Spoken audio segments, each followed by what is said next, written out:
ব্যবহার করতে পারি। এটাকে বইয়ের ভাষায় কি আছে আমি সেটা বলতে চাই না। আমি বলতে চাই কিছু কিছু শব্দের এক অর্থ আছে, যে অর্থগুলোর একটা মাত্র অর্থ থাকে যে শব্দের, তাকে বলা হয় যৌগিক শব্দ। কিছু কিছু শব্দের আবার দেখা যায় দুইটা অর্থ আছে, দুই অর্থ থাকলে সেটাকে বলে রূঢ় বা যুগ্ম শব্দ, সরি রূঢ় বা রূঢ়ি শব্দ। আর কিছু কিছু অর্থ আছে যেগুলো দুই প্লাস, দুই প্লাস মানে তিনও হতে পারে, তিনের বেশি হতে পারে, সেই সমস্ত শব্দকে আমরা বলে থাকি যুগ্ম শব্দ। এটা হচ্ছে আমাদের চেনার জন্য খুব সহজ উপায়, যৌগিক শব্দ, রূঢ় শব্দ এবং যুগ্ম শব্দ। একটু পরে আমি সংখ্যাটা বলে দিচ্ছি, তাহলে আমাদের মাথায় রাখতে হবে যে শব্দের একটি মাত্র অর্থ সেটাকে আমরা বলবো যৌগিক শব্দ, যে শব্দের দুটি অর্থ আছে তাকে আমরা বলবো রূঢ় বা রূঢ়ি শব্দ, আর যে শব্দের তিন বা তিনের অধিক অর্থ আছে তাকে আমরা বলবো যুগ্ম শব্দ। এতটুকু আমাদের মাথায় নিলে বাকি বিষয়টা আমি এখনই ব্যাখ্যা করে দিচ্ছি, কিভাবে এক অর্থ হয়, কিভাবে দুই অর্থ হয় এবং কিভাবে অনেকগুলো অর্থ হয় সেটা আমি এখনই ব্যাখ্যা করে দিচ্ছি।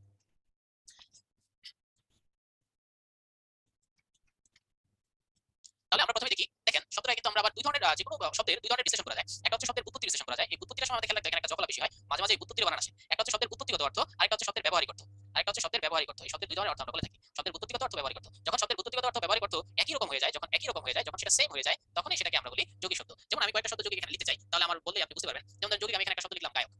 এই যে দেখেন গায়ক শব্দের কিন্তু একটাই অর্থ, উৎপত্তিগত অর্থ যে গান করে, ব্যবহারিক অর্থ যে গান করে। তাহলে গায়ক শব্দের অর্থ কি দাঁড়ালো? গায়ক শব্দের কিন্তু অর্থই একটা, সেটা হচ্ছে যে গান করে। তাহলে যে গান করে, গায়কের আর কোনো অর্থ কিন্তু আপনি কখনোই খুঁজে বের করতে পারবেন না। গায়ক শব্দটা যদি সন্ধি বিশ্লেষণ করি, বৈযোগ গায়ক, এই গায়ক শব্দের কিন্তু একটাই অর্থ, এটা উৎপত্তিগত অর্থ কিন্তু গান করা, আবার ব্যবহারিক অর্থ কিন্তু গান করা। তাহলে বিষয়টা কি দাঁড়ালো? গায়কের একটাই অর্থ, সেই অর্থটা হচ্ছে গান করে, যে গান করে। তাহলে গায়ক অর্থ যদি একটা হয়, যে গান করে, তাহলে এটা যৌগিক শব্দ।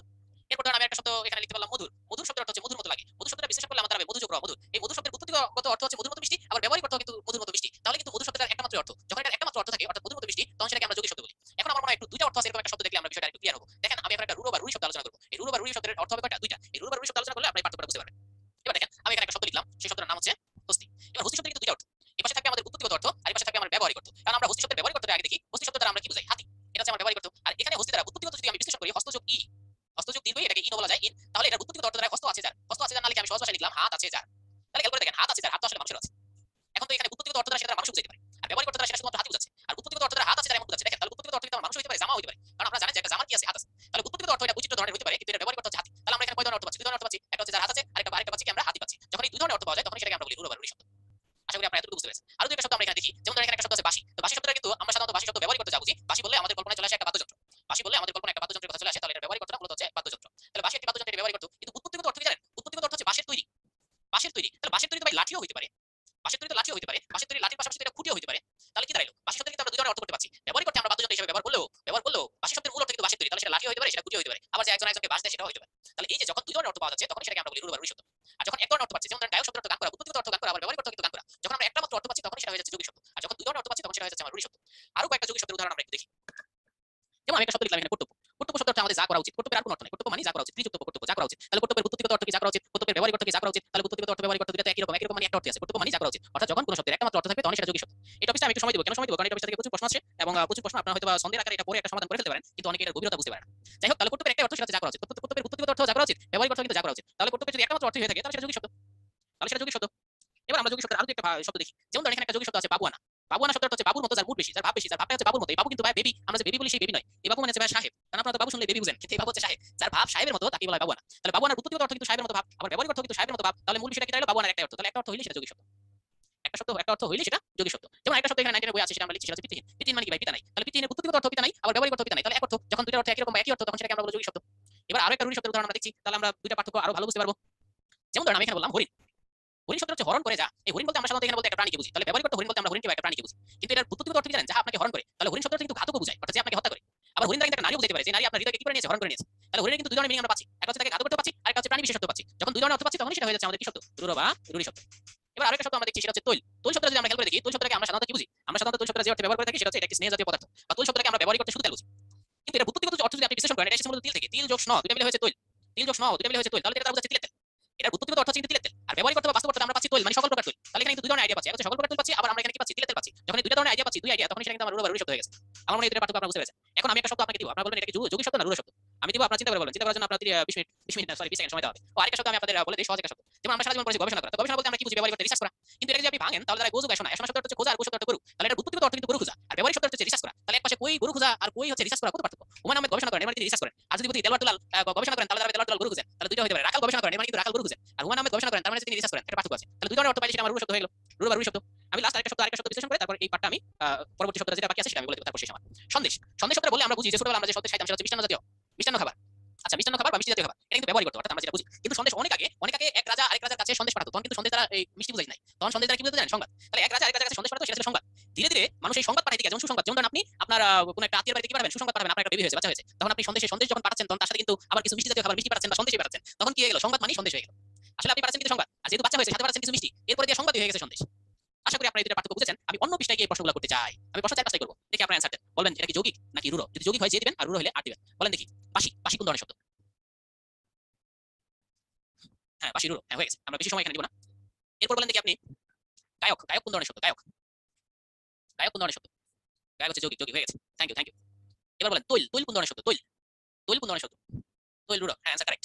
কারেক্ট অ্যানসার হয়েছে। ভালো লাগবে না। এবার সন্দেশ কোন ধরনের শব্দ? সন্দেশ, সন্দেশ কোন ধরনের শব্দ? সন্দেশ রূঢ়। হ্যাঁ, পারফেক্ট অ্যানসার। সন্দেশ রূঢ়। Thank you, thank you. এরপর আপনারা বলেন বাবুয়ানা, মানে বাবুর মতো ভাব। বাবুয়ানা, বাবুয়ানা কোন ধরনের শব্দ?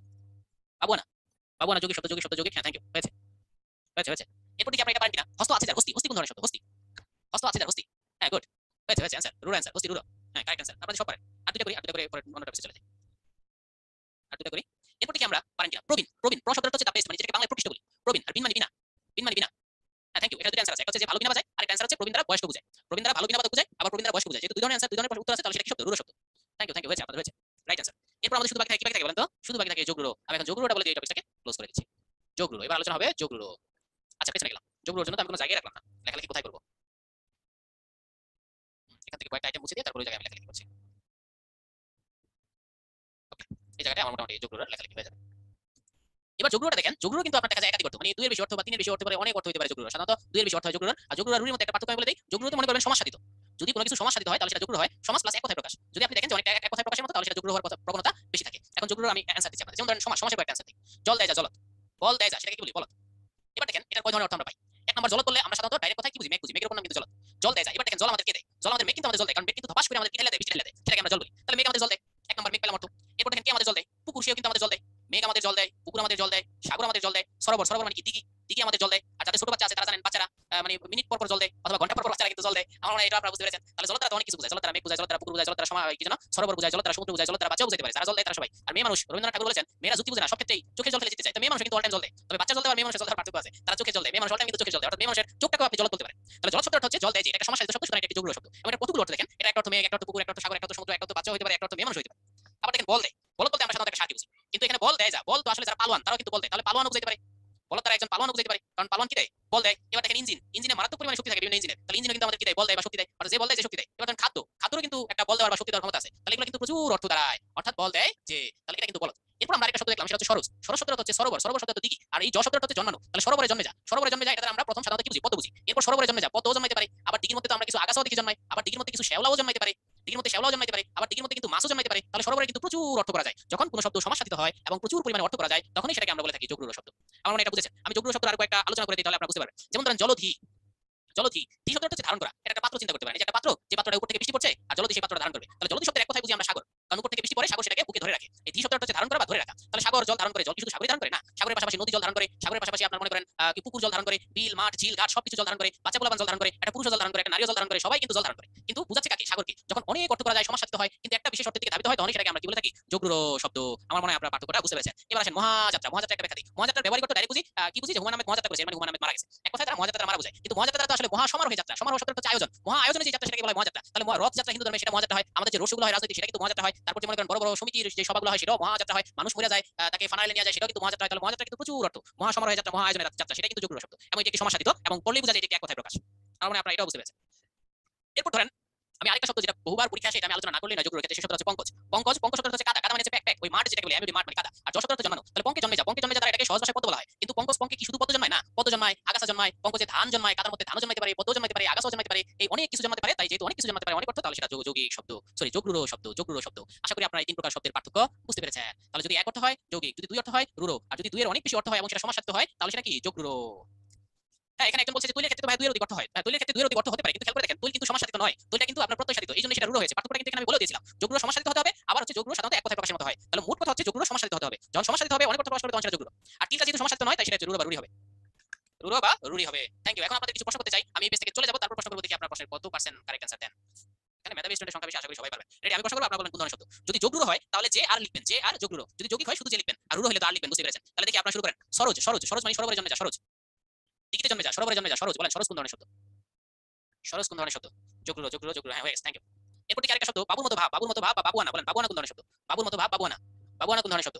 বাবুয়ানা কোন ধরনের শব্দ? যৌগিক, যৌগিক। বাবুয়ানা যৌগিক, বাবুয়ানা যৌগিক। হ্যাঁ, অ্যানসার হয়ে গেছে। Thank you, thank you. এরপর দেখবেন আমি একটা শব্দ বলতে চাই, সেটা হচ্ছে সন্দেশ। সন্দেশ কোন ধরনের শব্দ? আগের যুগে সন্দেশ বলতে সংবাদ বোঝাতো, বর্তমানে সন্দেশ বলতে মিষ্টি বোঝায়। সন্দেশ কোন ধরনের শব্দ? রুরো রুরো রুরো। হ্যাঁ ঠিক আছে। আরেকটু প্যাচ আপনাদের আমি লাগাই দেই, সেটা হচ্ছে পঙ্কজ। পঙ্কে জন্মে যা, কাদায় জন্মে যা। পঙ্কজ কোন ধরনের শব্দ? পঙ্কজ।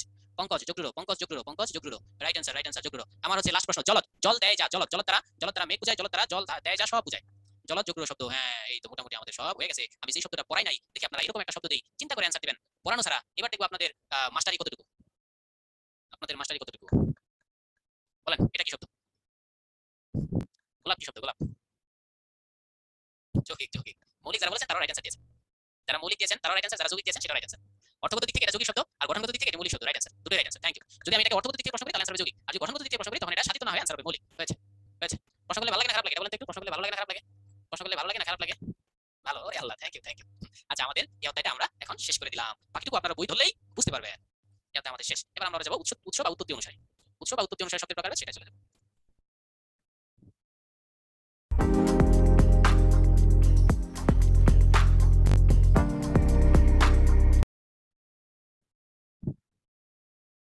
এই যে আমরা চলে আসলাম উৎস বা